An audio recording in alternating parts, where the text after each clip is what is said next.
So let me ask you, who are you? Who do you want people to see you as? Who do you truly want to be? Not what she said, not what he said. That's his story, not yours. Who do you want to be? Who do you want to show up as every day? Who do you want to inspire? Who do you truly represent? What are your values? Who do you believe you are? The number one motivational speaker under 40 in the world. Got 1 billion views.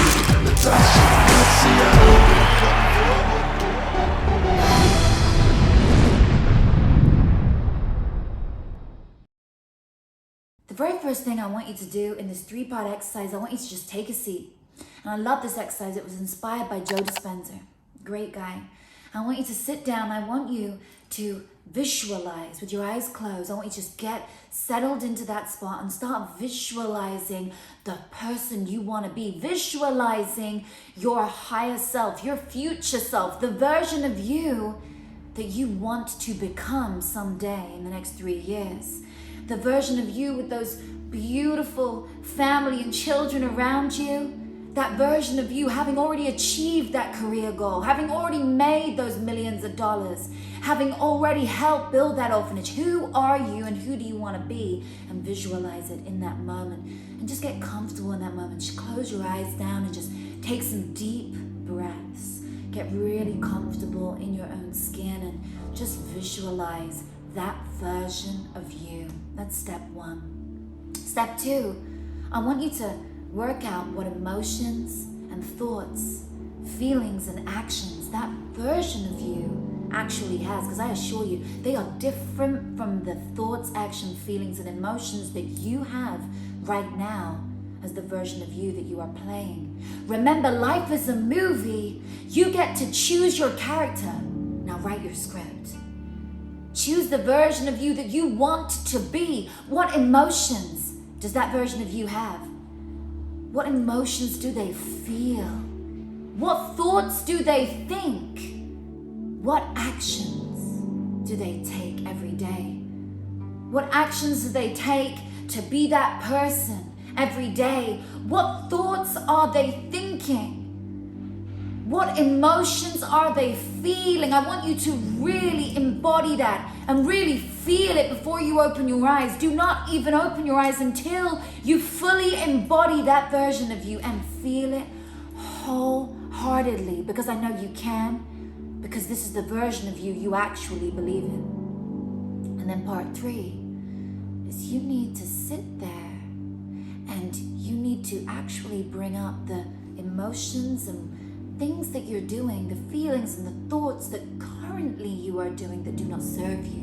So do you whine? Do you bitch? Do you moan? Do you complain? Because I sure as hell knew I did a lot of those things. I was not perfect. In fact, I still battle this stuff every day. I always talk about, it's too cold, and then ice suddenly appears. And then, oh my God, it's too hot. And then I just end up with in a country with a heat wave. And I'm like, whoa, I'm attracting this to my reality. I'm calling it into my reality. So what are you doing that does not serve you? What are you doing that you need to weed out of your garden? They are weeds in your garden. Are you whining about things? Are you complaining every day? Are you moaning every day? Weed them out of your garden. Bring them up and then write them down and say, today I release. And you write that list of the things that do not serve you. And like a wax strip, ripping it off, that Band-Aid, waxing, whatever it is, you rip it off like that. You imagine striking it out, and you literally take it out and say, okay, I'm not going to whine anymore, strike it out. I'm not going to moan anymore about this, strike it out. I'm not going to complain anymore about this. I'm not going to let negative self-talk bring me down. I'm not going to let imposter syndrome come over me anymore. And you write it down. And then the 4th part is I want you to replace every one of those negative things that you do, okay? Whether it's whining, complaining, negative self-talk, whatever it might be, with something positive, a new positive belief from those which you wrote down about your future self. The thoughts and emotions and feelings and actions that they would feel, I want you to write those down. I want you to replace the old negative one with a new that that version of you feels and thinks and does. Because that is how you are going to close the gap between the life you're living now and the life you want to lead. The version of you that you want to become is so near. If you can simply become that version of you, become the character that you've written about, write it down, write your script, know the version of you. And here's the hardest part, but this is the final step on your journey. Every time you start to be that old version of you, and you start to whine and complain and think about the pain and focus on the negativity and focus on what he said about you and think about your angry response, I want you to work hard on replacing it with a new one in that moment. And not only what you've written down, but become it. Be it until you become it. That's why my new book is called Be It Until You Become It, baby. You've got to become that version of you. You've got to believe that version of you is possible and become it and step into it wholeheartedly. And it is hard, by the way, because your brain likes familiarity. Your brain likes it when you do the same things. Even if it feels bad for you, it feels easier than change.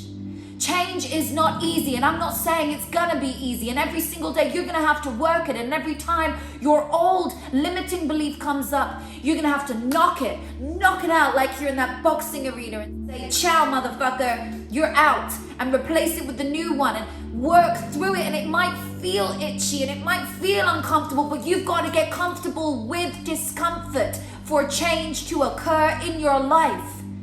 You've got to make the uncomfortable comfortable. You've got to unlearn to grow.